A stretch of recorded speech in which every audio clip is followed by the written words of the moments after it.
And welcome back to the Hot Lap. We are talking F1 news. Yes, have Mercedes fixed their very inherent car issue? Also, news on Liam Lawson. Yes, he's issued a warning. I mean, here we go. Mercedes, are their problems sorted? Also, Williams, are their problems sorted? And as I interrupted myself, Liam Lawson fires off a warning to Red Bull. Could we have another Oscar Piastri moment? Maybe. Could we have another Max not going to Mercedes moment? Maybe. So let's get into our first news story from planetf1.com. And Mercedes have apparently discovered a W15 clue with a key setup. Yep, a key setup clarification, which I think could be quite interesting. I mean, imagine if Mercedes have finally sorted out their issues. That would be amazing, wouldn't it? So as we know, they've had a double DNF in Australia, and Allison said it wasn't a pointless weekend. I mean, it was a pointless weekend, literally pointless because they didn't finish. But in the other definition of pointless, it wasn't a completely pointless weekend for Mercedes, as their performances gave them, he suggested, some clues on how to improve that W14. So as we know, neither Lewis Hamilton or George Russell scored a point. Definitely not Hamilton's fault. I don't think it was George's fault, but some people have suggested it maybe, but there we go. But an emerging pattern has given Mercedes some clues. Now, a difficult weekend for the team. And Hamilton described the Friday as one of the worst sessions, one of the worst Friday sessions. It was all the way down in 18th. But that Saturday final practice, he was within a tenth of the fastest at the time, I think, Max Verstappen. Down in 11th place, Hamilton was 8/10 off that P1 time, while Russell snuck just into that pole position Q3 shootout. He qualified 7th fastest. That was Russell, but his deficit to Max was 0.8 of a second. Welcome back 2023, 2022, and it was kind of similar. So neither driver would go on, though, to score a point at the weekend with that lap 17 engine failure and Russell crashing on the penultimate lap. But despite not getting that result they wanted at the Australian Grand Prix, it wasn't a completely, pointless weekend. Now, explaining that in the Australian debrief, he said almost no setup changes occurred between FP3 and qualifying, which was amazing, really, because Hamilton, being one of the most confident on there, I think, as I said, within a tenth of pole position, and significantly, his FP3 time, his practice 3 time, was faster than his eventual qualifying time. So, he said, we take the fuel out, of course, we turn the engine up to 11, all those things, but no significant difference on setup. So they should have got a lot faster then, but he goes, no significant difference on setup because we felt we got the car in a decent window in FP3. And he went on to say, but we are starting to see a pattern, I think we all are, emerge most weekends. We have a period in the weekend where we are feeling good about the car, confident about the car, and then paying for it. He went on to saying, if we are trying to draw that pattern together, then probably the strongest correlation that we can make at the moment is that our competitiveness drop when the track is warm. That's a significant issue. Bear in mind, F1 follows the sun, but we do get cold races. Now, what's interesting, though, is what used to be the case. Red Bull liked the hot tracks, Mercedes didn't. And when the day is warmest and therefore the time temperatures rise with those of the track, that's when Mercedes start to struggle. The times when we have been at our best in all in the sessions which are coolest, and so that gives us some clues about what we need to do as we move forward from here. But from FP3 to qualifying in Melbourne, that was not a setup change. There we go. So no setup changes there. So they think the weather is... I mean, unfortunately, you can't control the weather. A lot of people think Mercedes are completely lost. I do too. It's going to be interesting in Japan because they were vehemently beaten, I think, by McLaren in Japan. I mean, Max Verstappen was absolutely, good because he had the absolutely fantastic, good Red Bull car. So moving on from that, let's get into our next story. And that's about Williams. Yeah. Williams, they're going to have 2 cars, 2 F1 cars without too many issues in Japan. I'm glad about that because they only entered 1 car in the Australian Grand Prix. We have Alex Albon to thank for that. So Val said, the Williams team principal, that they'll have 2 cars ready for Japan, which is good. Well done, Williams, doing your job. It's like turning up to school and wanting a reward. But anyway, Williams faced a spate of production delays over last winter, and that led to it gambling on prioritising other teams over producing a spare car So they didn't produce a spare car. They gambled that they didn't necessarily need that. In a team where you have Logan Sargent, okay, fairly risky, but it wasn't Logan Sargent that crashed and caused them all these issues. No, it was their lead driver, star driver, in fact, driver who they want to keep for that 2025 Alexander Albon. Yes, he crashed in practice, and then he was then handed a birthday present by Logan Sargent, probably forced to, when they gave him his car.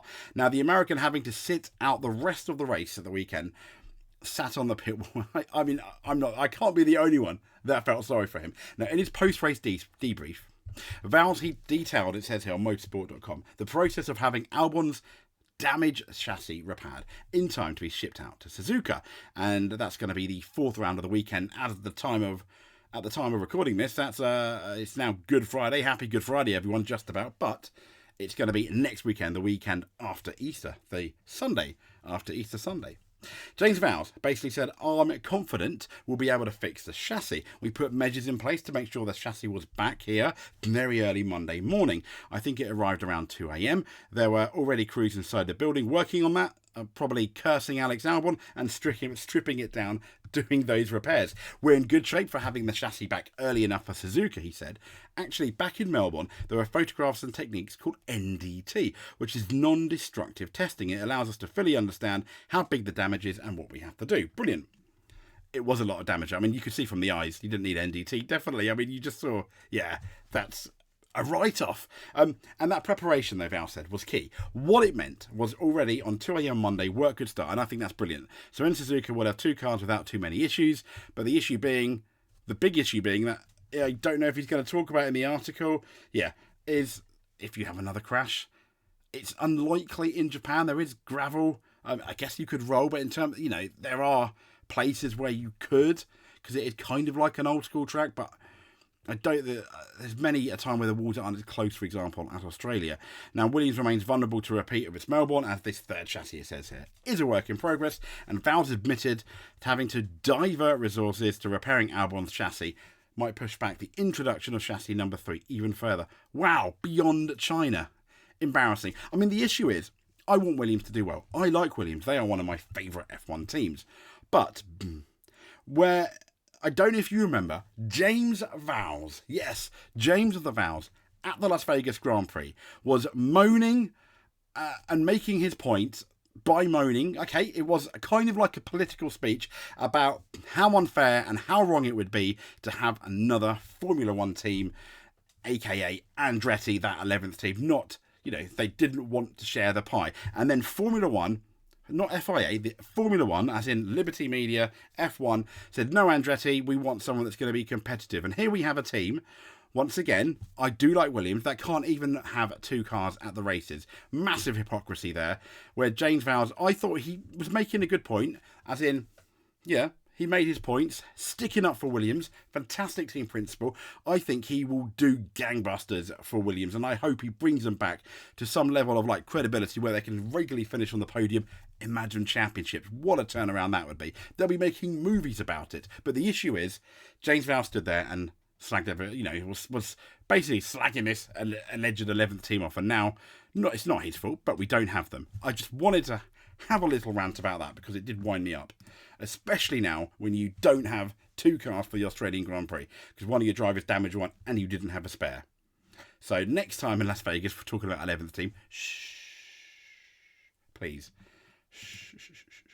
So next up, Lawson fires off a warning. Yes, Liam Lawson, one of the prodigies, one of the rookies of the year, despite only doing a few races. I think maybe, was he the only? I don't know. Anyway, moving on. Lawson has hinted that he could, and this is where I think this is quite interesting, and, needs an exclamation mark. He could move away from Red Bull if he does not secure that full-time race seat in 2025.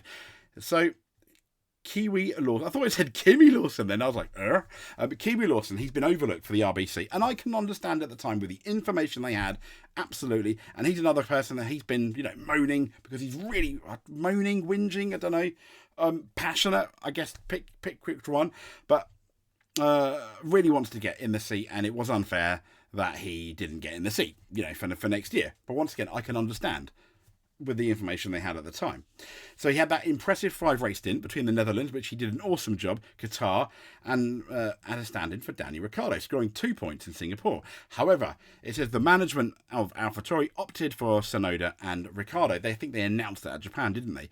Meaning Lawson's going to spend another year on the sidelines, despite obviously these really good 5 races. Helmut Marko smiling about it as well. And let's be honest, he's a very hard man to please. Now, a poor start to the new season from Ricciardo has led to speculation, and this is in the New Zealand press, so massive, throw salt everywhere.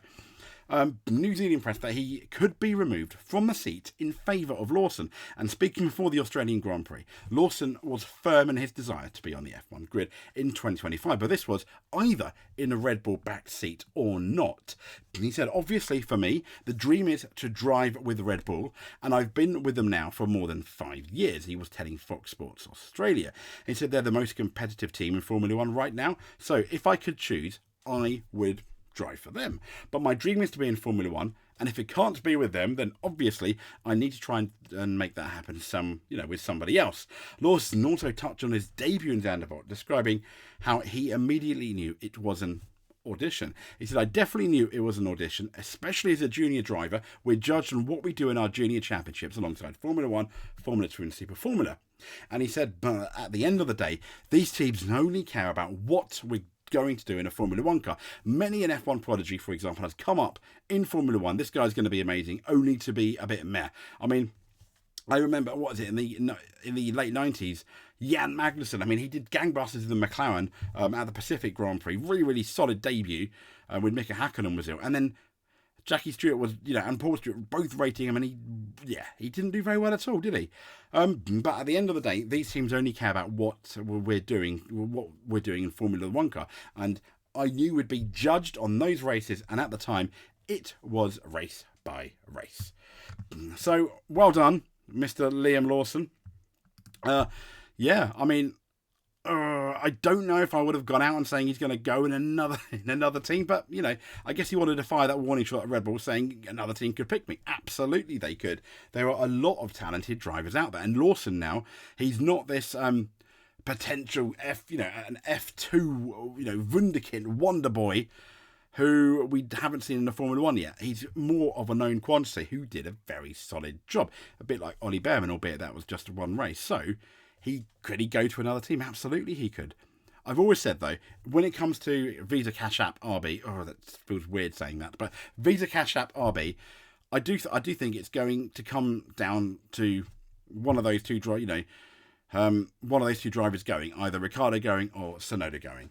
Only one that can survive. I've said that since the beginning, pretty much. Anyway, if you have got this far, please give us a subscribe, give us a like, give us a comment. If you do one of them, you're a champion. If you do more than one, you're a multiple world champion in our eyes. Thank you very much. This has been the Hot Lap. Stay tuned. It's the Safari Rally this weekend.